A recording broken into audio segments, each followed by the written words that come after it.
ప్రేమల మా తండ్రి, చాలా ముఖ్యమైన విషయాలు మేము చర్చించుకుంటా ఉన్నాం. దానికి మీ సహాయం మాకు కావాలి. చాలా సార్లు మేము రొటీన్‌గా, రిచువలిస్టిక్‌గా, సాంప్రదాయయుక్తంగా, మొనోటనస్‌గా మేము సాగిపోతా ఉంటాము. చాలా సార్లు మా జీవితం యొక్క ముఖ్య ప్రాముఖ్యమైనటువంటి పర్పస్‌ని మేము సరిగ్గా గ్రహించము.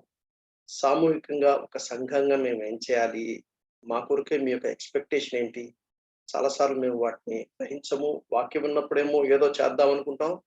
మళ్ళా ఆ తర్వాత ఏదో పనిలో పడిపోయి దాని సీరియస్‌నెస్ అనేది మేము కోల్పోతాం. మనుషులము, బలహీనులము, దయచేసి మమ్మల్ని మన్నించండి. మాతో మాట్లాడండి. మా తండ్రి, ఒక బైబిల్ స్టడీ కొరకే ఒక అంశాన్ని మేము చేసుకున్నాము. ఆ అంశాన్ని మేము స్టడీ చేయాలి. కానీ రకరకాల ఆలోచనలు మా మనసులో పుడతా ఉన్నాయి.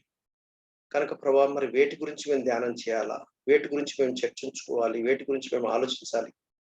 వేటి గురించి మేము సిద్ధపడాలో పరిశుద్ధాత్మ దేవ మీరే మాకు మీ మాటలను మా మనసులో ఉంచండి. నీ దాసునైన నన్ను స్టీరింగ్ చేయండి. నీ ఆత్మచేత నింపి మీ కృప చొప్పున మమ్మల్ని నడిపించండి. ఏది చెప్పాలో, ఏది పలకాలో అవి మాత్రమే పలకడానికి సహాయం చేయండి. మీ నామమును మహిమపరచుకోండి. ఎలక్ట్రానిక్ గ్యాడ్జెట్స్ అన్ని కూడా మీ హస్తంలో ఉన్నాయి, మీ ఆధీనంలో ఉన్నాయి. మేము కూడా మీ ఆధీనంలోనే ఉన్నాం. మమ్మల్ని మేము లోపరుచుకుంటున్నాం. ప్రభా, సహాయం చేయండి. యేసుక్రీస్తు వారి పరిశుద్ధమైన నామమున ప్రార్థించి వేడుకుంటున్నాం తండ్రి. ఆమేన్. ఆమేన్. ఆమేన్. సంఘం యొక్క ప్రాముఖ్యమైనటువంటి ముఖ్య ఉద్దేశాన్ని మనం ఎప్పుడు మర్చిపోకూడదు. ఎందుకంటే సంఘము ద్వారా దేవుడు ఏం చేయాలనుకుంటున్నాడో, సంఘానికి శిరస్సై ఉండి, సంఘానికి మూల రాయై ఉండి, ఆ సంఘము ద్వారా దేవుడు మనం రాజులైన యాజకులుగా మనం ఆయన్ని సేవ చేస్తున్నప్పుడు, ఆత్మ సంబంధమైన బలులు అర్పిస్తున్నప్పుడు ఆయన వాటిని స్వీకరిస్తాడు.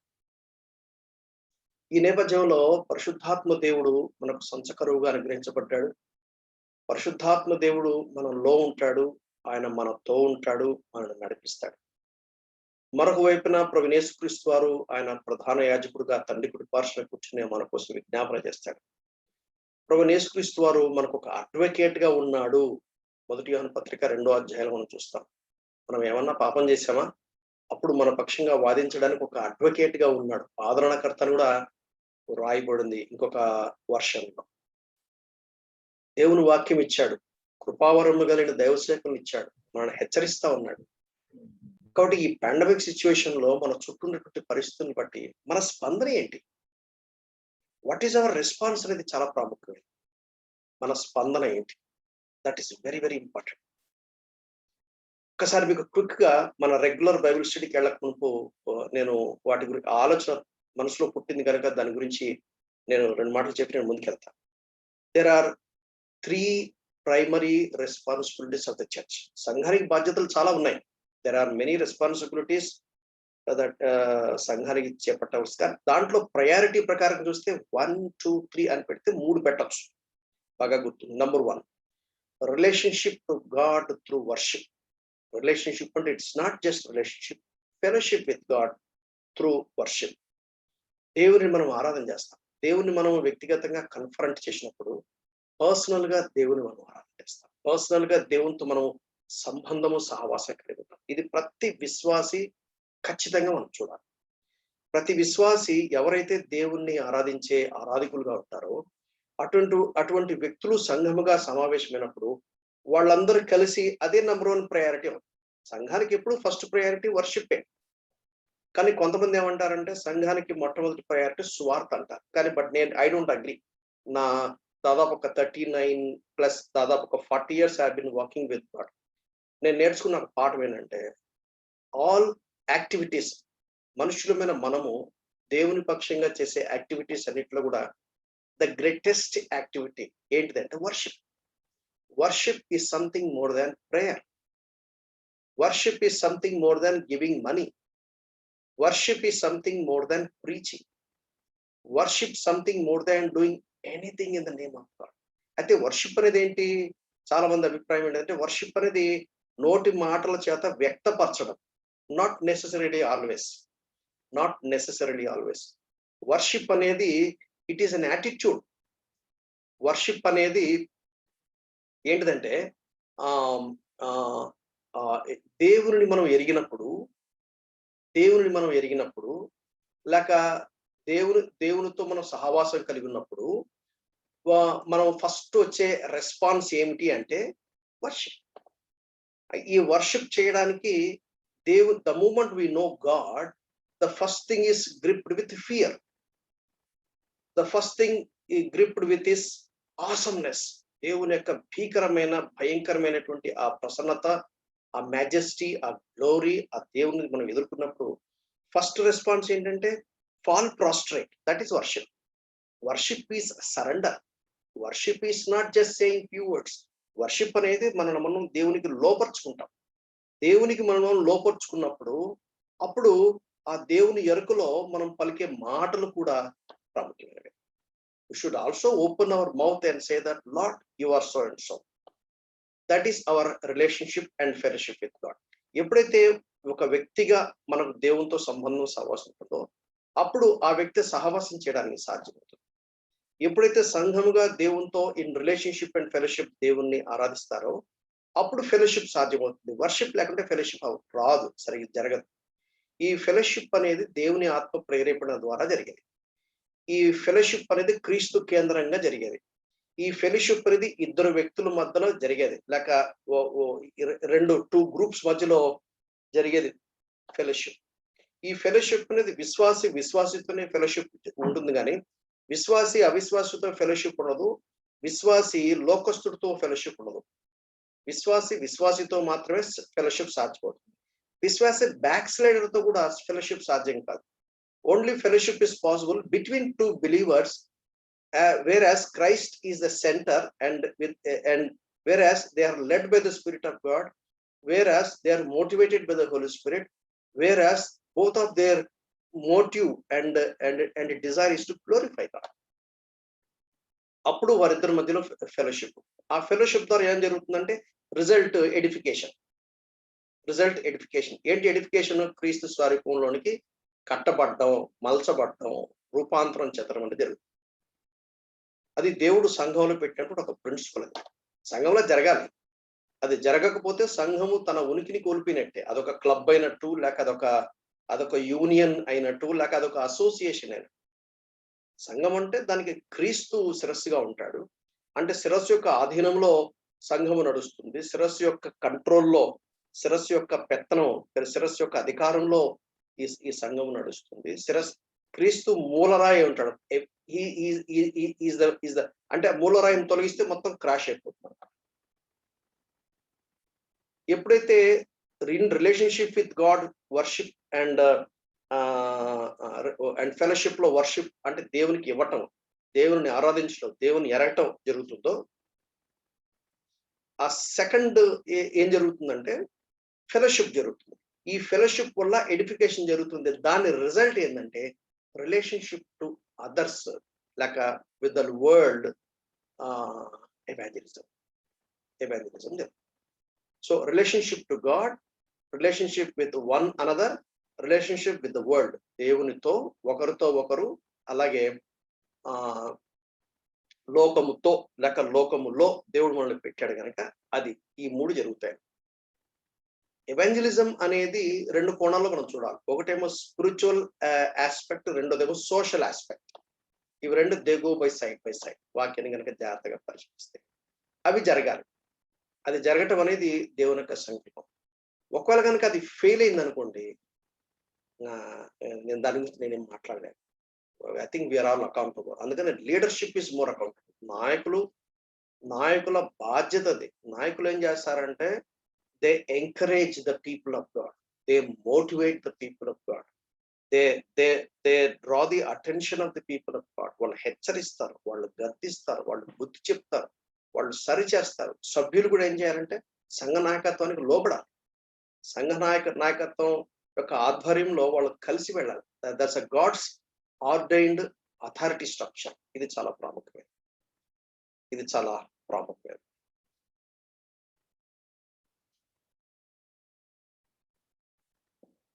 ఓకే, సో గలీలియన్ మినిస్ట్రీ గురించి మనం స్టడీ చేస్తా ఉన్నాం. Early Judean ministry of the Lord Jesus Christ గురించి ఆల్రెడీ మనం స్టడీ చేశాం. ఈ గలిలియన్ మినిస్ట్రీ కూడా లూకా సువార్త 5వ అధ్యాయాన్ని మనం పోయినసారి స్టడీ చేశాం. లూకా సువార్త 5వ అధ్యాయం. అక్కడ మనం నేర్చుకున్నటువంటి పాఠాలేంటంటే, సీమోను పేతురుతో దేవుడు సెకండ్ టైం ఆయన పిలిచినటువంటి సందర్భాన్ని గురించిన వివరణ అక్కడ మనము చూస్తాం. పోయినసారి దీని గురించి చూసాం. Confession of Peter. ఆ తర్వాత భయపడకుము అని దేవుడు అన్నాడు. అంటే he had a fear of God. ప్రభువా అని ఆయన మోకాళ్ళ దగ్గర సాగిలపడ్డాడు. మామూలుగా ఆయన చేపలు పట్టేవాడుగా కాకుండా మనుషులను పట్టే జాలరుగా చేస్తారు. విడిచిపెట్టి ఆయన్ని సమస్తాన్ని విడిచిపెట్టి వెంబడించారు అని మనం పోయినసారి మనం చూసాం. మనం నెక్స్ట్ టాపిక్ లోని మనం రావాలి. ఆ తర్వాత మార్కు సువార్త 1వ అధ్యాయము మనము 40th verse, 41st verse, 42nd verse అది మనం చూసుకోవాలి. నేను చదువుతాను చూడండి. మార్కు సువార్త 1వ అధ్యాయము 40వ వచనం నుంచి 45 వరకు. ఒక కుష్ఠరోగి ఆయన యొద్దకు వచ్చి ఆయన ఎదుట మోకాళ్ళుని, నీకు ఇష్టమైతే నన్ను శుద్ధునిగా చేయగలవని ఆయనతో చెప్పి ఆయనను వేడుకొనగా ఆయన కనికరపడి చెయ్యి చాపి వారిని ముట్టి, నాకు ఇష్టమే, నీవు శుద్ధుడు కమ్మని వానితో చెప్పాడు. వెంటనే కుష్ఠరోగం వారిని విడిచిన గనుక వాడు శుద్ధుడు ఆయన. అప్పుడు ఆయన ఎవరితోనూ ఏమీ చెప్పకు సుమి, కానీ నీవు వెళ్ళి వారికి సాక్షార్థమై నీ దేహమును యాజకునికి కనపరుచుకుని నీవు శుద్ధుడవినందుకు మోషే నియమించిన కానుకలను సమర్పించుకుని వాడికి ఖండితంగా ఆజ్ఞాపించి వెంటనే వారిని పంపివేశాడు. అయితే వాడు వెళ్ళి దాని గురించి విస్తారముగా ప్రకటించుటకును ఆ సంగతి ప్రచురం చేయుటకును ఆరంభించిన గనుక ఆయన యొక్క పట్టణంలో బహిరంగంగా ప్రవేశింపలేక వెలుపల అరణ్య ప్రదేశంలో ఉండెను. నలుదిక్కల నుండి జనులు ఆయన యొద్దకు వచ్చుచుండిరి. ఈ వాక్య భాగాన్ని మనం గ్రహించడం చాలా ప్రాముఖ్యమైనది. బహుశా ఈ భాగాల్లో చాలా విషయాలు బహుశా మీరు చాలాసార్లు మీరు వినుంటారు, మీకు కొత్త ఏం కాదు. ఇందులో ఏవైతే ప్రాముఖ్యమైనవి ఉన్నాయో అవి మాత్రం మనం చూసుకుని ముందుకెళ్ళడానికి ప్రయత్నం చేస్తాం. యూదుల కల్చర్లో కుష్ఠరోగి యొక్క స్థానము, వాడి యొక్క ప్లేస్ గురించి మనకు తెలుసు. లేవికాండం 13వ అధ్యాయము 45, 46 వచనాలు కనుక చూసినట్లయితే మనకి ఏమర్థమవుతుందంటే, కుష్ఠరోగి ఏం చేయాలంటే తన పెదవులు ఇట్లా మూసుకోవాలి, క్లోజ్ చేయాలి. కుష్ఠరోగి ఊరి అవతలకు వెళ్ళాలి. వీళ్ళు ఏం చేయాలంటే అతను కేకలేయాలి. తన స్థితిని బట్టి తను కేకలేయాలి. ఎవరు దగ్గరికి రానికుండా తను సోషల్ బాయ్కట్, తను ఊరికి వెలుపల ఉండి ప్రజల దయాదాక్షిణ్యం పైన బతకడం అనేది మనం చూస్తాం. అయితే యేసు ప్రభు కుష్ఠరోగి దగ్గరికి వచ్చి ఆయన్ని ముట్టాడు అనే విషయం మనకి ఇక్కడ అర్థమవుతుంది కదా. ఆయన యొద్దకు వచ్చి, రబ్బాయి కదా యేసుక్రీస్తు, రబ్బాయి అయినప్పుడు కుష్ఠరోగి దగ్గరికి వెళ్ళకూడదు కదా, మరి మైల పడతాడు కదా, అపవిత్రమైన అవుతాడు కదా. కానీ ఇక్కడ బైబిల్లో రాయబడింది, యేసుక్రీస్తు అవుట్ కాస్ట్ పీపుల్, అంటే నెగ్లెక్టెడ్ పీపుల్, రిజెక్టెడ్ పీపుల్ దగ్గరికి వెళ్ళి ఆయన కనికరపడ్డాడు. చేయి చాపి వాళ్ళని ముట్టి, నిజానికి యూదులు ఎవరు కుష్ఠరోగిని ముట్టరు, అసలు అన్యుల్నే ముట్టరు, సమరయులను ముట్టరు. అటువంటిది కుష్ఠరోగిని ముట్టాడంటే మనకి ఏమర్థమవుతుంది? అక్కడ చూడండి, ఆయన చెప్పిన కుష్ఠరోగి చెప్పిన మాట, మోకాళ్ళుని నీకు ఇష్టమైతే నన్ను శుద్ధునిగా చేయగలవని ఆయనతో చెప్పి ఆయన్ని వేడుకొనగా. దీన్ని బట్టి నాకు ఏమర్థమవుతుందంటే, అప్పుడు యేసుక్రీస్తు ఎలా ఉన్నాడో ఇప్పుడు కూడా అలాగే ఉంటాడు. అందుకే కదా బైబిల్లో యేసుక్రీస్తు వారి యొక్క జీవన విధానం అంతా రాయబడి, ఆయన పరిచర్య గురించిన వివరాలు రాయబడింది. అంటే ఇప్పుడు కూడా యేసుక్రీస్తు ఇప్పుడు ఆయన ఫిజికల్ గా లేడు, అయితే మహిమా దేహంతో ఉన్నాడు. భౌతిక నేత్రాలకు అందడు. పరిశుద్ధాత్మ దేవుడు ఆయన మన మధ్యలో ఉన్నాడు. ఇంకా మనం సంఘయుగంలో ఉన్నాం. ఇప్పుడు మోకరించి నీకు ఇష్టమైతే నువ్వు నన్ను శుద్ధునిగా చేయగలవు. బహుశా నిన్ను ఎవరైనా పట్టించుకోలేదేమో, బహుశా నువ్వు ఒంటరిగా ఉన్నావేమో, బహుశా నిన్ను రిజెక్ట్ చేశారేమో, బహుశా నిన్ను తక్కువ చూపు చూస్తున్నారేమో, బహుశా జనాల్ని నిన్ను గుర్తించలేదేమో. అయితే ఈ కాంటెక్స్ట్ ఏం చెప్తుందంటే, ఈ వ్యక్తిలాగా నువ్వు కూడా, ప్రభువా నన్ను ఎవరు పట్టించుకోవట్లేదు, నేను సింగిల్డ్ అవుట్ అయిపోయాను, నేను చాలా లోన్లీగా ఉన్నాను, నా పరిస్థితి చాలా దయనీయమైన పరిస్థితి, నన్ను ఎవరు బాగు చేయలేరు, నా పరిస్థితి ఏంటంటే నేను సొసైటీలో నేను ఉండలేను. ఈ వ్యక్తిలాగా మోకరించి, దట్ ఈస్ సబ్మిషన్. మోకరించి నీకు ఇష్టమైతే, యేసుక్రీస్తు నాకు ఇష్టమే. చూడండి 41వ వచనం, ఆయన కనికరపడి చెయ్యి చాపి వారిని ముట్టి నాకిష్టమే, నువ్వు శుద్ధుడు కమ్మని వానితో చెప్పాను. వెంటనే కుష్ఠరోగం వారిని విడిచెను, కనుక వాడు శుద్ధుడాయను. వాడు శుద్ధుడాయను. 43వ వచనం. అప్పుడు ఆయన ఎవనితోనూ ఏమీ చెప్పకు సుమి, కానీ నీవు వెళ్ళి వారికి సాక్ష్యార్థమై నీ దేహమును యాజకునికి కనపరుచుకుని నీవు శుద్ధుడమైనందుకు మోషే నియమించిన కానుకలను సమర్పించమని వానికి ఖండితంగా ఆజ్ఞాపించి వెంటనే వారిని పంపివేశాడు. ఇప్పుడు వాడు శుద్ధి నందాడు. శుద్ధి నందిన తర్వాత ఆ దినాల్లో ఉన్నటువంటి పాత నిబంధనలో ధర్మశాస్త్రం ఉన్నటువంటి వ్యవహారం లేక పద్ధతి లేక నియమ నిబంధనలు ఏంటంటే, కుష్ఠరోగి బాగుపడినప్పుడు వెళ్ళి యాజకుడి దగ్గరికి వెళ్ళి చూపించుకోవాలి. ఇదిగో సార్, నా స్కిన్ సిచ్యువేషన్ ఎట్లా ఉంది, ఇదివరకు ఇట్లా ఉండదు కానీ ఇప్పుడు బాగైంది అన్నప్పుడు అప్పుడు యాజకుడు బాగా పరిశీలిస్తాడు. పరిశీలించి కొన్ని అర్పణలు ఉంటాయి. అందుకని ఇక్కడ రాయబడ్డాడు కదా, మోషే నియమించిన కానుకలు సమర్పించమని. ఇప్పుడు యేసుక్రీస్తు నేను వచ్చేసాను కదా, ఇంక మీరేం మోషే ఇచ్చినట్టు ధర్మశాస్త్రం మీరు పట్టించుకోవాల్సిన పని లేదని అనలేదు. అంటే కొన్ని సాక్ష్యార్థమే. అక్కడ ఏమన్నా చూడండి, వారికి సాక్ష్యార్థమై. That's very important.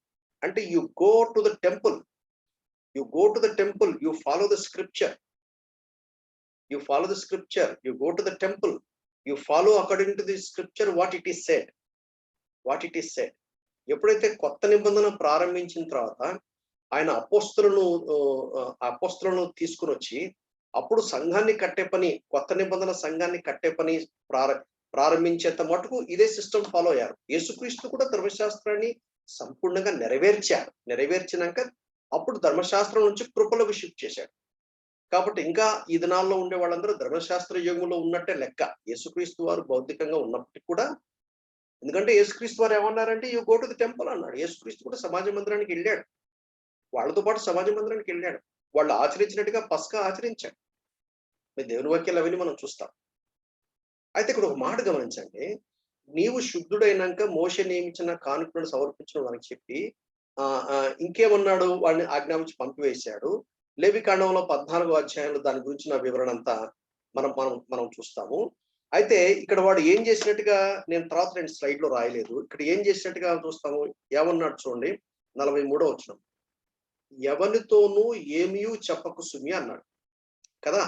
అంటే వాడు ఏం చేశాడు, 45వ వచనము. అయితే వాడు వెళ్ళి దానిని గురించి విస్తారంగా ప్రకటించుటకును ఆ సంగతి ప్రచురము చేయుటకును ఆరంభించిన గనుక అనేక పట్టణంలో బహిరంగంగా ప్రవేశింపలేక వెలుపల అరణ్య ప్రదేశములలో ఉండెను.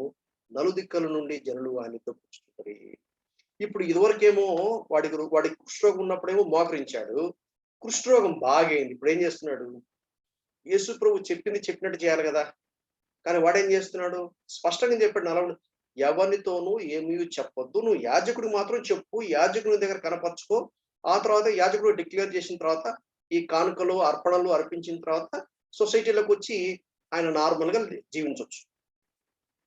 దేవుడు చెప్పిన తర్వాత వీడేం చేశాడంటే మొత్తం క్యాన్వాస్ చేశాడు. మరి అవసరమే కదా, యేసుక్రీస్తు గురించి తెలియాలి కదా, యేసుక్రీస్తు గురించిన వివరణ అందరికి కావాలి కదా. నిజమే. కానీ ఇక్కడ యేసు ఏమన్నాడు, ఎవరితోనూ ఏమీ చెప్పొద్దన్నాడు. వాడు అలా చెప్పడం వల్ల ఏమైందంటే జనాలు చూడండి, యేసుక్రీస్తు 45వ వచనం. అయితే వాడు వెళ్ళి దాని గురించి విస్తారంగా ప్రకటించుటకును ఆ సంగతి ప్రచురం చేయుటకును ఆరంభించిన గనక ఆయన యొక్క పట్టణంలో బహిరంగంగా ప్రవేశింపలేక, పట్టణంలో బహిరంగంగా ప్రవేశించలేని పరిస్థితి ఏర్పడుతుంది. అంటే అక్కడ పరిచర్య కొంచెం ఆటంకం కలిగిందా లేదా. కనుక ఇక్కడ నేర్చుకునే పాఠం ఏంటంటే మన లాజిక్ ఉపయోగించొద్దు. ఒక చోట ఏమన్నాడు, మార్కు సువార్త 5వ అధ్యాయంలో 2000 దయ్యములు పట్టినటువంటి సేన దయ్యములు పట్టిన వ్యక్తిని నువ్వు వెళ్ళి ఇంటికెళ్ళి అక్కడికి వెళ్ళి నువ్వేం చేస్తావంటే నీవు నీ ఇంటి వారితో చెప్పమన్నాడు. అక్కడనేమో చెప్పమన్నాడు, వాడు చెప్పాలి. ఇక్కడనేమో వద్దన్నాడు, వద్దు, అంతే. దర్శాలు ఎక్కువ మనం మాట్లాడదు. హ్యూమన్ లాజిక్ పనికిరాదు. యేసు ప్రభు ఒక మాట చెప్పాడంటే ఉద్దేశంతో చెప్పుకుంటాడు. కనుక దీనివల్ల మనం నేర్చుకునే పాఠం ఏంటి, don't use our own logic. కొన్నిసార్లు అయితే అరే యేసు ప్రభు క్యాన్వాస్ చేయడం మంచిదేగా, అందరికి చెప్పడం మంచిదేగా, మంచిదని మనం అనుకోవద్దు. అక్కడ ఏమన్నాడు, ఎవరితో ఏమీ చెప్పొద్దన్నాడు, చెప్పొద్దు అంతే. యాజకుడి దగ్గరికి వెళ్ళమన్నాడు, యాజకుడి దగ్గరికి వెళ్ళాలి. సో ఈ విషయాన్ని మనము గుర్తుపెట్టుకోవాలి. ఆ తర్వాత నెక్స్ట్ భాగం ఎక్కడికి వస్తుందంటే మార్క్స్ వార్త 2వ అధ్యాయానికి మనం వెళ్ళాలి. మార్క్స్ వార్త 2వ అధ్యాయం మొదటి 12 వచనాల్లో ఇక్కడ 5 రకాలైనటువంటి కన్ఫ్రంటేషన్స్ మనం చూస్తాం. యేసుక్రీస్తు వారు 5 విధాలుగా ఆయనకి విభిన్నమైనటువంటి వ్యతిరేకలు కానీ, క్వశ్చన్ అండ్ ఆన్సర్ సెషన్ కానీ, బాగా డిఫరెన్స్ ఆఫ్ ఒపీనియన్ వచ్చినట్టుగా కన్ఫ్రంట్ చేసినట్టుగా మనకు బాగా కనపడుతుంది. వాటి గురించి గబగబా మనం చూసుకుని వెళ్ళటానికి మనం ప్రయత్నం చేద్దాం. మార్క్స్ వార్త 2వ అధ్యాయము మొదటి 12 వచనాలు మనం చదువుకోవాలి. కొన్ని దినములైన పిమ్మట ఆయన మరలా కపెర్నహూములోనికి వచ్చాడు. ఆయన ఇంట ఉన్నాడని ఇక్కడ వచ్చినప్పుడు అనేకులు కూడి వచ్చారు గనక వాకిటనైనను వారికి స్థలము లేకపోయాను. ఆయన వారికి వాక్యం బోధించుచుండగా. బైబిల్ పండితులు ఏమంటారంటే ఇది బహుశా అపోస్తలుడైన పేతురు ఇల్లు అయిండొచ్చు అని అంటారు. పేతురు ఇంట్లోకి వచ్చాడు. మరలా అనే పదం చూడండి. మరలా that is a gracious work of God. దేవుని యొక్క కృపకు సంబంధించినటువంటి మరలా ఆయన వచ్చాడు. దేవుడు ఒకసారి చేసి సరిపోద్ది కదా, మళ్ళా రావాలా ఏంటి? బట్ స్టిల్ మరలా ఆయన ఇంట ఉన్నాడని ఎవరు వచ్చినప్పుడు అనేకులు కూడి వచ్చారు. యేసుప్రభు ఎక్కడుంటే అక్కడ జనాలందరూ పోగొట్టారు. మరి యేసుప్రభు మన ఇంట్లో ఉన్నాడంటే మరి మన ఇంట్లో కూడా వస్తారుగా. ఇంట ఉన్నాడని వాకిటనైనా స్థలం లేకపోయారు. అంటే జామ్ ప్యాక్ అయిపోయింది అన్నమాట. యేసుక్రీస్తు వాక్యం చెప్తా ఉన్నాడు. ఈ మాటలు వింటే నాకేమనిపిస్తుంది, అరే యేసుప్రభు కూడా మా ఇంట్లోకి వస్తే బాగుండు. అప్పుడు జనాలందరూ ఏం చేస్తారు, మా ఇంటికి వచ్చి అక్కడ దేవుని యొక్క వాక్యం వింటారు. Is your house open for God to share his word? దేవుని యొక్క వాక్యం వినడానికి మీ ఇల్లు మీరు ఓపెన్ చేశారా? క్రీస్తు మీ ఇంట్లో ఉన్నాడని దేశంలో జనాలకు తెలుసా? దేశంలోకి అందరికి కాకపోయినా అట్లీస్ట్ మీరున్నటువంటి కాలనీ, మీ ఇరుగుపురు వారికి వాళ్ళ ఇంట్లో యేసుప్రభు ఉంటాడు, అక్కడికి వెళ్తే నాకు దేవుని వాక్యం వినపడుతుంది, దేవుని వాక్యం నాకు తెలుస్తుంది, దేవుని సత్యాలు నాకు అర్థమవుతాయి అనే వివరణ ఖచ్చితంగా ఉండాలి. యేసుప్రభు అంటాడు చూడండి జక్కయ్యతో, జక్కయ్య త్వరగా దిగిరా, నేడు నేను నీ ఇంట ఉండవలసింది. ఈ మాటలు నాకు ఏమర్థమవుతుందంటే యేసుక్రీస్తు వారు ఆయన మన ఇంట్లో ఉండడానికి ఇష్టపడుతున్నాడు.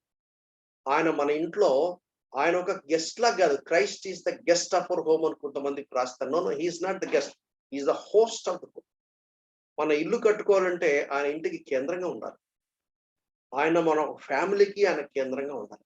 ఆయన సన్నిధి, దేవుని యొక్క సన్నిధి. ఒబేదెదోము దేవుని యొక్క సన్నిధిని అనుభవించాడు. దాన్ని బట్టి ఆయన కుటుంబీకులు, ఆయన కలిగిన సమస్తాన్ని దేవుడు దీవించాడన్న సత్యము 2వ సమూయేలు గ్రంథం 6వ అధ్యాయం మనం చూస్తాం. ఆయన మన ఇంట్లో ఉండాలి, రావడానికి ఇష్టపడతాడు. Is God, is willing to come if only you are willing to.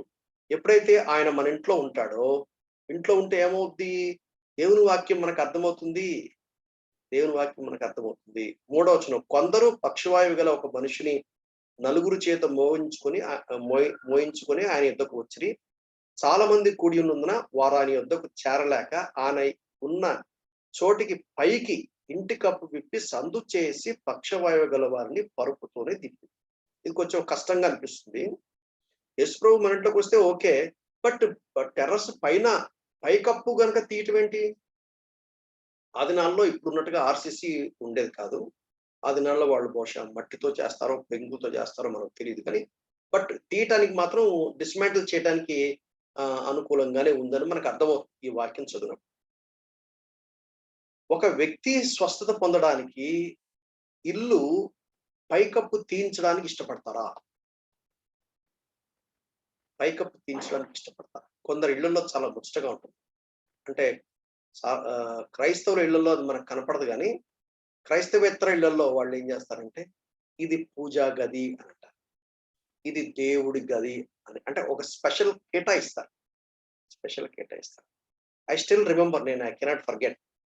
బహుశా ఇది దాదాపు ఒక 25-30 years బ్యాక్ స్టోరీ అనుకుంటాను. 30+ అయిండొచ్చు. నేను కర్నూలుకి వెళ్ళినప్పుడు, అప్పుడు కర్నూలులో యెరూషలేములో అరవిందం గారు సంఘ కాపరిగా ఉండేవాడు. నేను వాళ్ళ ఇంట్లో వాళ్ళ పిల్లలు మంచి మ్యూజిక్, మంచి పాటలు, ఆ దినాల్లో రికార్డింగ్స్ పాటలు అంతే లేదు. నా దగ్గర ఒక మంచి రికార్డింగ్ ఎక్విప్మెంట్ ఉండేది. ఒక సోదరుడి దగ్గర తీసుకొని నేను మంచి పాటలు రికార్డ్ చేద్దామని అక్కడికి వెళ్ళి మంచి రికార్డింగ్ చేస్తుంటే ఈవినింగ్ కాగానే అయ్యో ఇవన్నీ క్లోజ్ చేయండి, రండి బండెక్కండి అన్నాడు.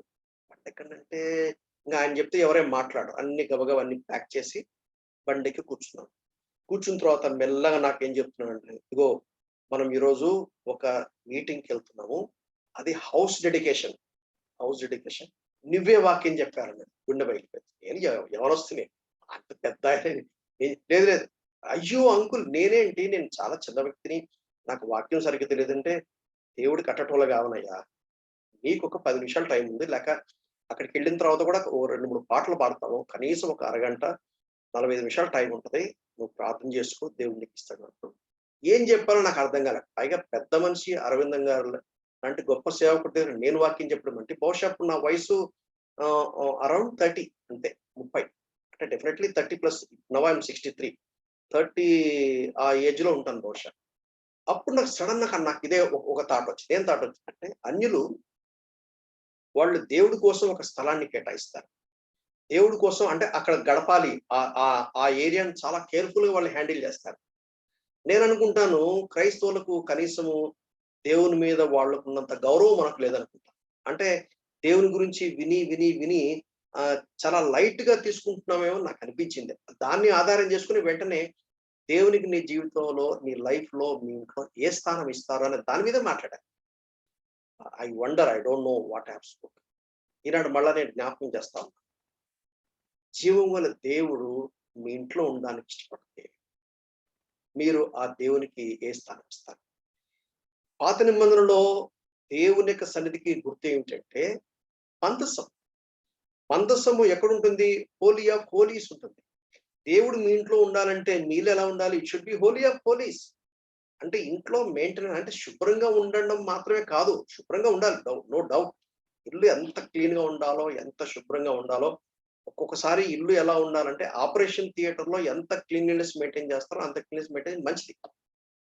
But not just talking about physical but spiritual. పరిశుద్ధమైన దేవుడు ఎక్కడ ఉంటాడు? పరలోకంలో ఉంటాడు. పరిశుద్ధమైన దేవుడు ఉండే స్థలాన్ని ఏమంటారు? పరలోకం అంటారు. అది పరిశుద్ధమైన స్థలం. అంటే మన ఇల్లు, మన ఒళ్ళు, మన ఇల్లు, మన మన మన ఫ్యామిలీ అటువంటి పరిస్థితిలో ఉండాలి అనే విషయం మనకు అర్థమవుతుంది. అప్పుడు ఏం చేస్తారంటే జనాలందరూ వస్తారు, దేవుని వాక్యం వింటారు, దేవునికి మహిమ కలుగుతుంది. అప్పుడు మన ఇంటిని మనం ఏమైనా చేయడానికి ఇష్టపడతాం. ఈ ఇంటి యజమాని he allowed his house staff to be open. అంటే హీ పెయిడ్ ప్రైజ్. ఒక వ్యక్తి బాగుపడటానికి హీ పెయిడ్ ప్రైజ్. మరి ఆ పక్షవాయు గలవాడు ఈయనకు తెలుసో తెలియదో నాకు తెలియదు కానీ, బట్ హీ సెడ్ మరి ఎట్లా స్థలం లేదు, ఈయన లోపల తీసుకెళ్ళాలి, ఏముంది పైకెళ్ళు, ఆ పై కప్పు తీసేసి అని చెప్పాడేమో, నాకు తెలియదు. చెప్పాడు నాకు తెలియదు. బా, ఏం ఎగ్జాంపుల్ అంటే, he was willing to give his whole house for God and his purposes, even including he was allowed his house to be dismantled.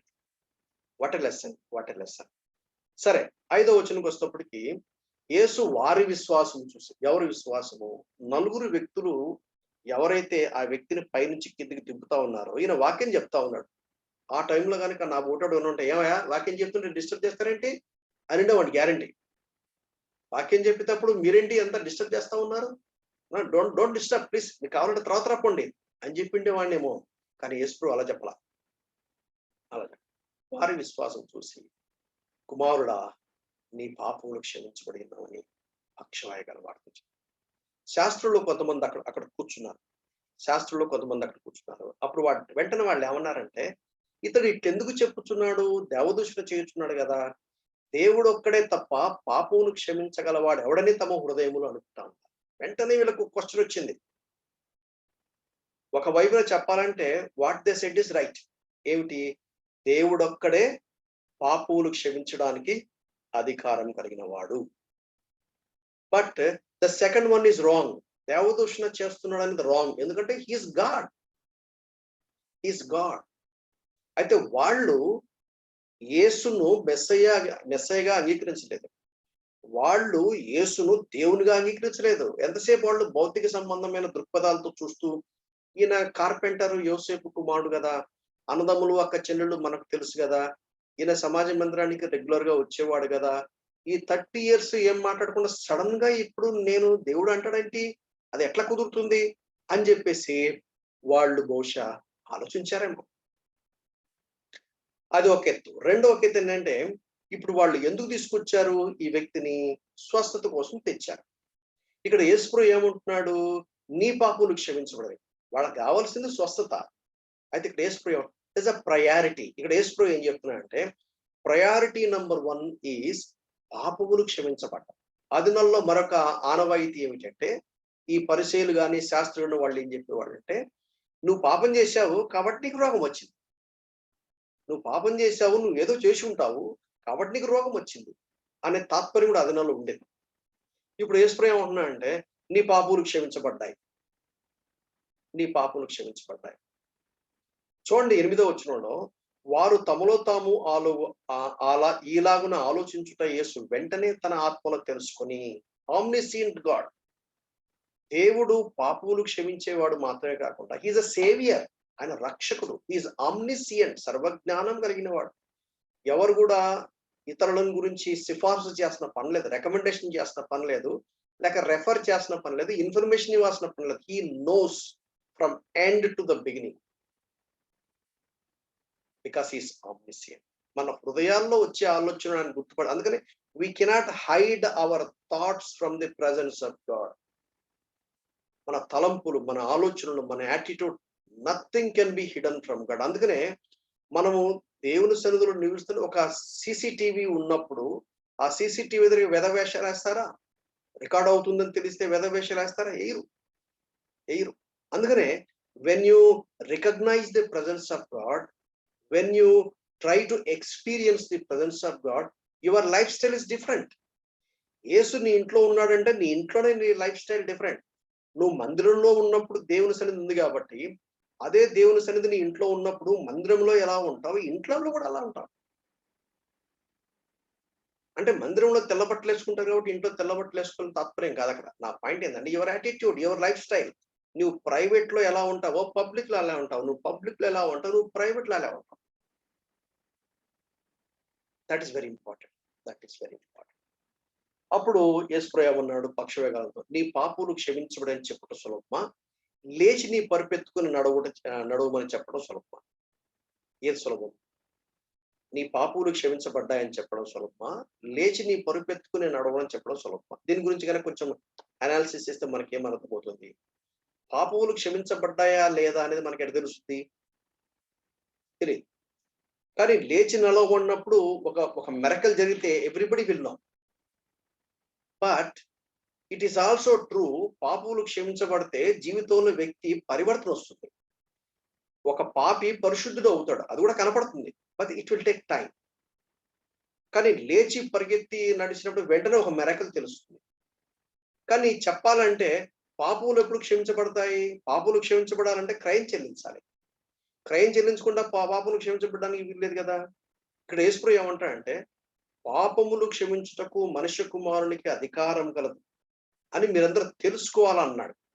You should all know. 10వ వచనం, పాపములు క్షమించుటకు భూమి మీద మనుష్య కుమారునికి అధికారం కలదని మీరందరూ తెలుసుకోవాలి. మీరు ఒక ప్రశ్న వేసి, ఇంకా యేసుప్రభు శిలువ ఎక్కలేదు కదా, ఇంకా యేసుప్రభు శిలువలో ప్రాణం పెట్టలేదు కదా, యేసుప్రభు ఇంకా పాతి పెట్టబడి మృత్యుంజయుడి తిరిగి లేవలేదు కదా, ఆయన తండ్రి దగ్గరికి వెళ్ళి తన పవిత్రమైన రక్తాన్ని అర్పించి ఇదిగో ప్రజలందరి పాపం కొరకైన పరిహారము, ఇదిగో ఇంకా వాళ్ళని క్షమించు అని అంటానికి అది జరగలేదు కదా అని మనం ఆ విధంగా ఆలోచించే అవకాశం మనకుంది.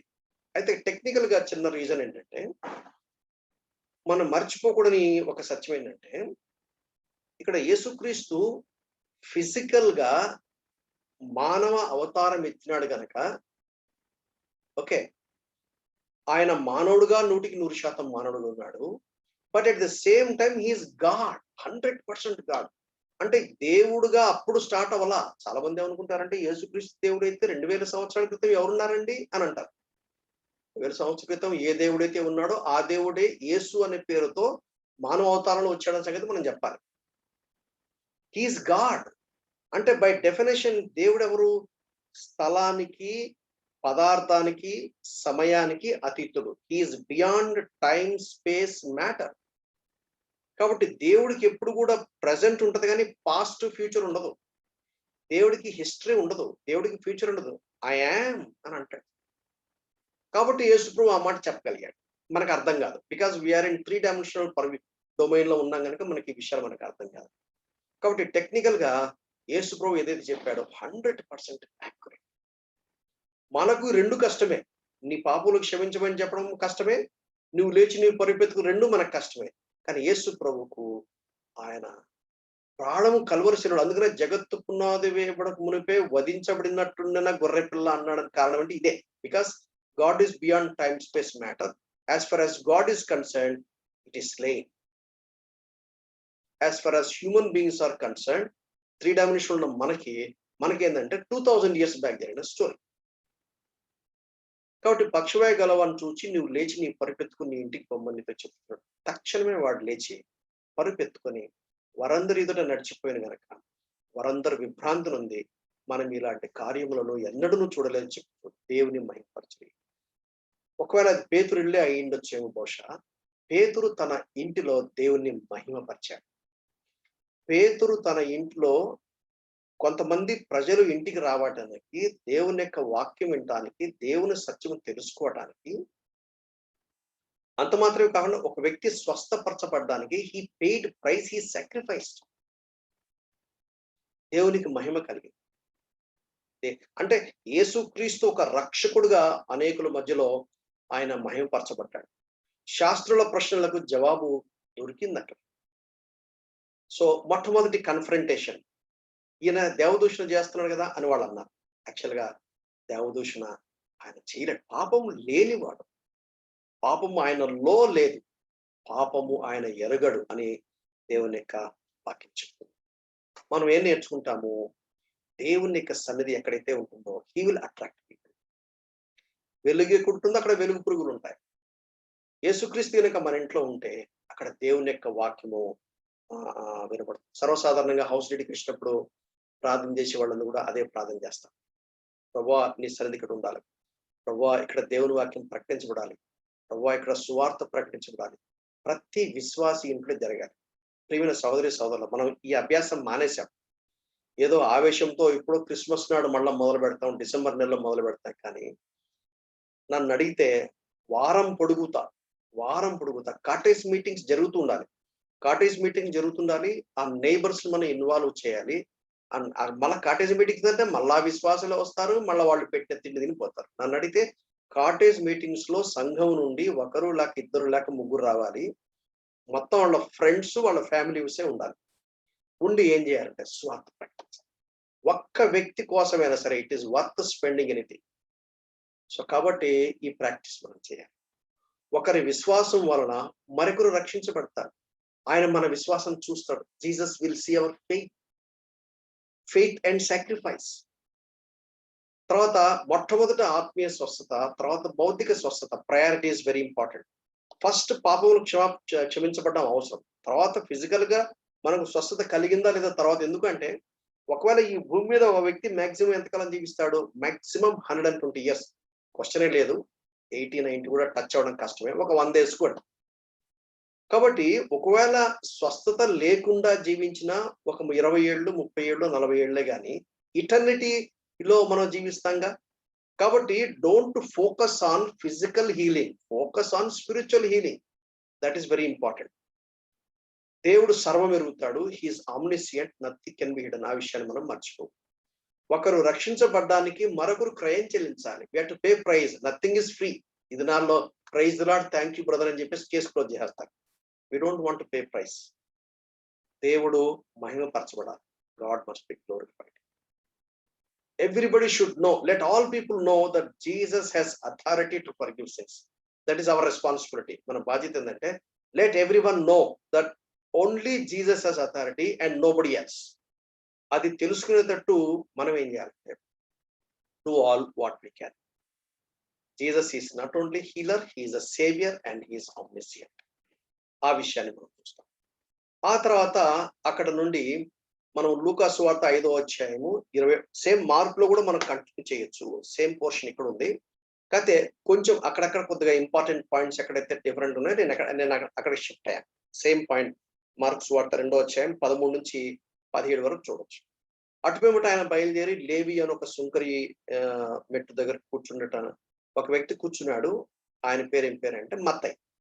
లేవీయుడు ఒక సుంకరి సుంకపు మెట్టు వద్ద కూర్చి నన్ను వెంబడించుకొని అతనితో చెప్పగా అతడు సమస్తను విడిచిపెట్టి లేచి ఆయనను వెంబడించాడు. చాలా టు ద పాయింట్ ప్రిసైజ్ గా దేవుని వాక్యం రాయబడిన సత్యాన్ని మనం చూస్తాం. ఇది యాక్చువల్గా మార్క్స్ వార్త అనేది పీటర్స్ పర్స్పెక్టివ్. మనం ఈ గతంలో మనం దాని గురించి నేర్చుకున్నాం మనం. అంటే బహుశా అది వరకే ఈ మత్తయి, లేవీయుడు సుంకం వసూలు చేస్తారు. ఆ దినాల్లో ఏం చేసేవాళ్ళు అంటే యూదులు అసహించుకునేవాళ్ళు. ఎందుకంటే ఈ సుంకం వసూలు చేయటం అనేది రోమియోల పక్షంగా చేస్తారు. రోమియోలు యూదుల మీద పెత్తనం చేయడం అసలు ససేమరా ఇష్టం లేదు. అటువంటి వ్యక్తులతో పొత్తు పెట్టుకొని సుంకం వసూలు చేసి వాళ్లకు తొత్తుగా లేక వాళ్లకు పెట్టుగా లేక వాళ్ళ చేతిలో ఉండి వీళ్ళ దగ్గర వీళ్ళు ఏం చేసేవారంటే అడ్వాంటేజ్ తీసుకుని డబ్బులు ఎక్కువ సొమ్ము చేసుకుంటూ బాగా రిచ్గా ఉండేది. దీంట్లో కూడా 2 రకాల సుంకము ట్యాక్స్ వసూలు చేసే పద్ధతి ఉంది. మనకు అంత డీటెయిల్ మనకు అక్కర్లేదు. ఇక్కడ మనం గమనించేది ఏంటంటే అది వరకు మనం కుష్ఠరోగ సంగతి చూసాం. నువ్వు ఎవరితో చెప్పాకంటే వాడు మొత్తం క్యాన్వాస్ చేశాడు. కానీ ఇక్కడ చూడండి సుంకరిది బాగా లాట్ ఆఫ్ మనీ వచ్చే అవకాశం ఉంది. ప్రజలు ఏమనుకుంటే మనకేంటి బాగా రిచ్ అవుతున్నాడు. యేసుప్రభుని గురించి విన్నాడు. యేసుప్రభు గురించి ఆయనకు అర్థమైనట్టు ఉంది. ఎందుకంటే యేసుప్రభు నన్ను వెంబడించండి అంటే చెప్పాడంటే దాని అర్థం ఏంటి?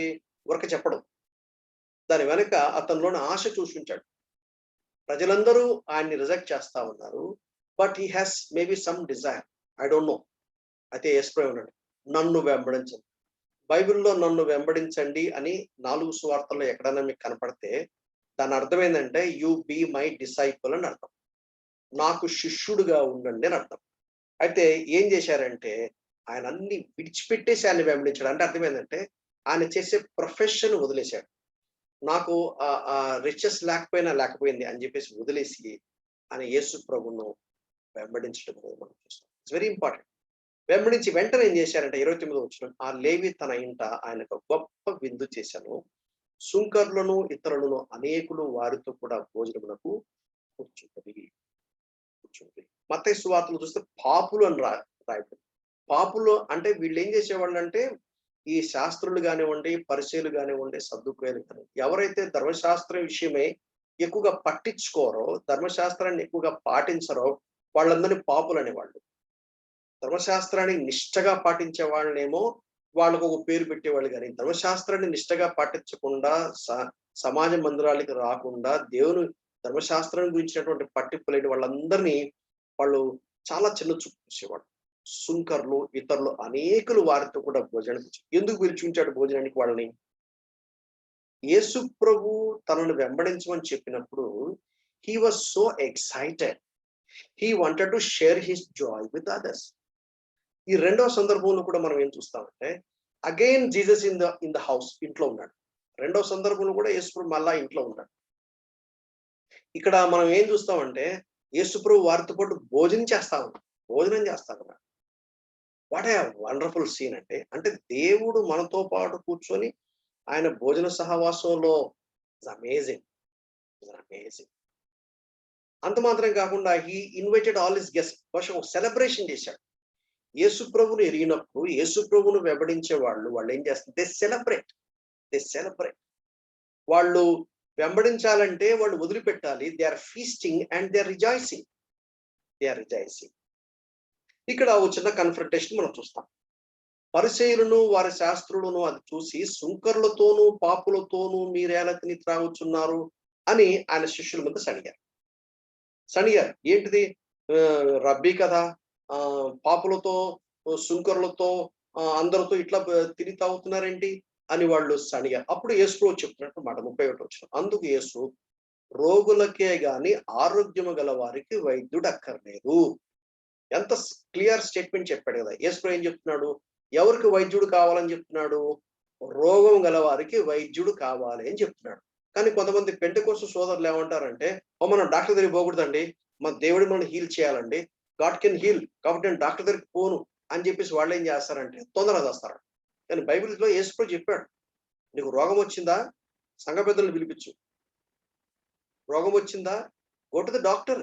బైబిల్ చెప్తున్నమాట, రోగులకే గాని ఆరోగ్యం గల వారికి వైద్యుడు అక్కర్లేదు అని చెప్పి వెంటనే ఏం చెప్పాడంటే అది అర్థం చేసుకోవడానికి దాని ఇంప్లికేషన్, మారు మనసు పొందుటకే నేను పాపులను పిలవచ్చుది కానీ నీతిమంతులను పిలువ రాలేదు. ఇక్కడ చూడండి అనాలజీ ఎలా ఉందంటే, రోగము గల వాడికి వైద్యుడు ఏ విధంగా అవసరమో పాపులకు రక్షకుడు అవసరము. ఇప్పుడు యేసు ప్రభు తను తాను ఒక రక్షకుడిగా వాళ్ళకి తెలియపరుస్తున్నాడు. నేను వచ్చింది ఎందుకు అంటే పాపును పిలవడానికి వచ్చాను. ఇప్పుడు రోగులు వైద్యం చేసే డాక్టర్ దగ్గరికి ఎలా వెళ్తారో పాపులు రక్షకుడి దగ్గరికి వెళ్ళాలి. నేను రక్షకుడిని, నేను అందుకే వచ్చాను. నీతిమంతుడిని పిలవ రాలేదు అంటే మీకు ప్రశ్న రావచ్చు, అదేంటబ్బా మరి నీతిమంతులు ఏమైపోవాలి అని మీరు అంటుంటారు. ఇది మీకు అర్థం కావాలంటే రోమా పత్రిక 1వ అధ్యాయం నుంచి 3వ అధ్యాయం వరకు కనుక మీరు చదివితే బాగా అర్థమవుతుంది. అపోస్తలుడైన పౌలు ఆయన ఎంత స్పష్టంగా తెలియపరుస్తాడో, ఎంత స్పష్టంగా చెప్తా అంటే నీతిమంతుడు లేడు, ఒక్కడు లేడు, అందరూ పనికిమాలిన వాళ్ళయ్యారు, అందరూ గొర్రెల తోవ తప్పిపోయారు, అందరూ పాపమును బట్టి భ్రష్టు పట్టిపోయారు, అందరూ దేవుని యొక్క ఉగ్రతకు పాలయ్యారని 1వ అధ్యాయం నుంచి 3వ అధ్యాయం వరకు సిస్టమేటిక్ గా పౌలు ఆర్గ్యుమెంట్ చేస్తూ వస్తాడు. కాబట్టి యేసుక్రీస్తు మరొకసారి he's revealing himself as a saviour, is a friend of sinners. ఆయన బ్యూటీ ఏంటంటే ఆయన పాపులతో తిన్నాడు, పాపులతో తిరిగాడు, సుంకర్లతో తిరిగాడు, వేశ్యలతో కూడా ఆయన సంభాషించాడు, మాట్లాడాడు, సువార్త చెప్పాడు, కానీ పాపం లేకుండా పవిత్రంగా జీవించాడు. అది బ్యూటీ. అట్లా చెప్పి నేను సువార్త చెప్పాలి కాబట్టి నేను మందు షాపులకు వెళ్ళి వెళ్ళొచ్చా? నో. నేను సువార్త చెప్పాలి సినిమా థియేటర్లకి ఎటంటే అక్కడికి వెళ్ళొచ్చా?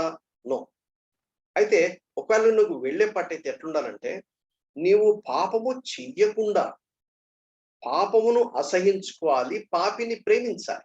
అది యేసు ప్రభు చేసినటువంటి అద్భుతమైనటువంటి పరిచయం మనకు అర్థమవుతుంది.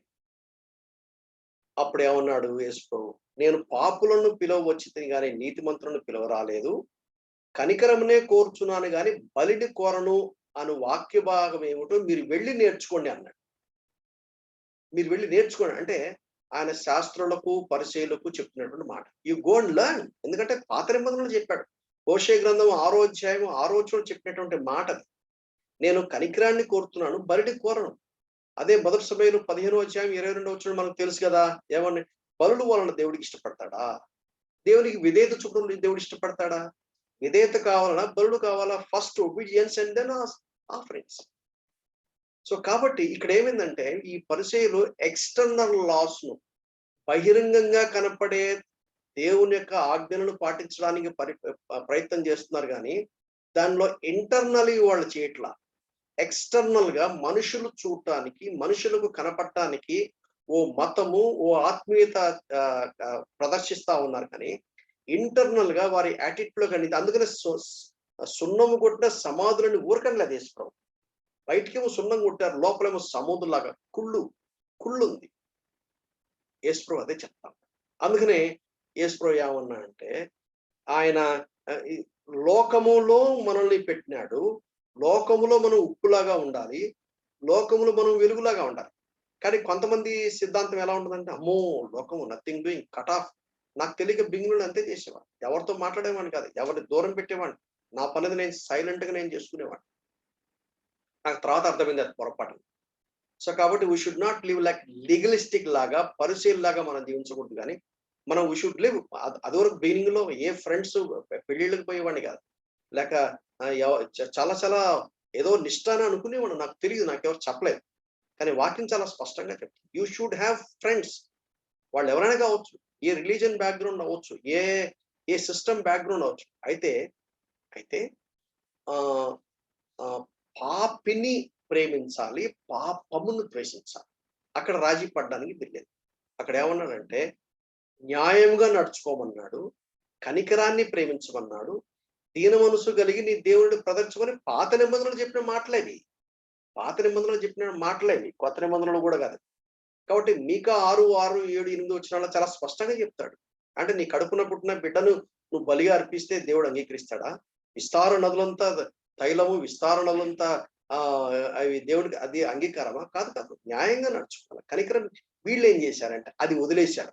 ఏంటి పాపులతో తిరుగుతున్నారు. ఈ దినాలు కూడా ఈ బ్యాచ్ ఎక్కువైపోయారు. పాపులతో అన్ని రూల్స్ అండ్ రెగ్యులేషన్స్ పెట్టేస్తారు. దేవుడు స్వేచ్ఛగా బతకండా అంటే కాళ్ళు చేతులు కట్టేస్తారు. Internals not externals, obedience not sacrifice. కనికరాన్ని కోరుతున్నా, బలిని కోరనకున్నా. ఆ తర్వాత మూడోది గలిలయలో చేసే పరిచర్యలో మూడోది మనము మనం చూస్తాం. మూడో భాగాన్ని లూకాసు వార్త 5వ అధ్యాయము 33 వచనం.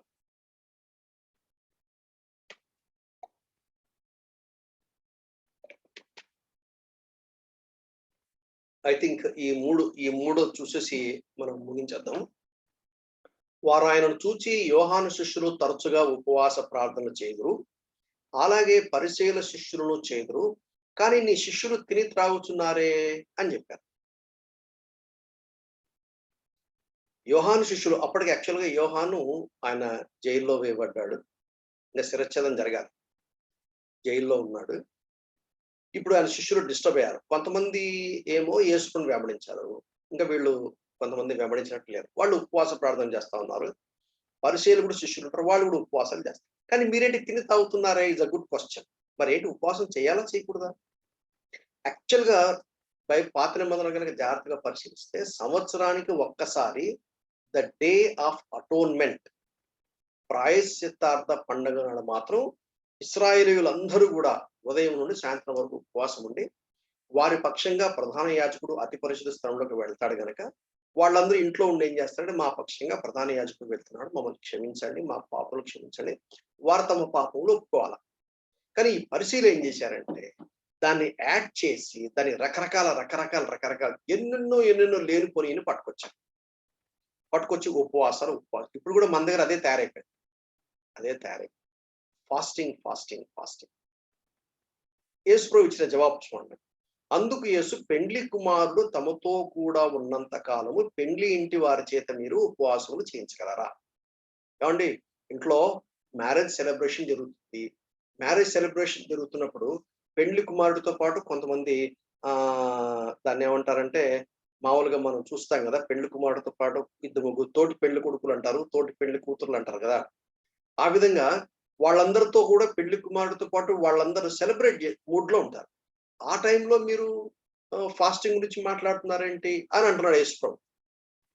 పెండ్లి కుమారుడు తమతో ఉన్నంత కాలము పెండ్లి ఇంటి వారి చేత మీరు ఉపవాసం చేయింపగలరా? పెండ్లి కుమారుడు వారి యొద్ద నుండి కొనిపోబడు దినములు వచ్చును, ఆ దినములలో వారు ఉపవాసం చేతులని వారితో చెప్పారు. ఇప్పుడు వాళ్ళు ఏం చేస్తున్నారంటే ఆచారాలుగా చేస్తా ఉన్నారు, కానీ దానిలోని స్పిరిట్ ను వాళ్ళు ఫాలో అవ్వట్లేదు. అందుకని యేసు ఉపవాసాలు రిచువలిస్టిక్ చేయొద్దు. ఉపవాసాలు ఉంటే నీ ఆరోగ్యాన్ని బాగుపడుతుంది, అందులో డౌట్ లేదు. కొంచెం కొవ్వు కరుగుద్ది, కొంచెం ఈ టమ్మీ కరుగుద్ది. ఎటు మనం వాకింగ్లు ఎక్సర్సైజ్ చేయం కాబట్టి నీ బౌద్ధికంగా ఏమైనా మేలవుద్ది కానీ, but you cannot please God. ఈ దినాల్లో నా అభిప్రాయం ఏంటంటే fasting prayer should not become hunger strike. దేవుడి దగ్గరికి హంగర్ స్ట్రైక్ చేస్తే ఏమన్నా నువ్వు ఉపవాసం ఉంటావు, దేవుడిని కరిగిపోతాడా ఏంటి? That's not correct. Fasting prayer should not become hunger strike. Fasting ఒక పర్పస్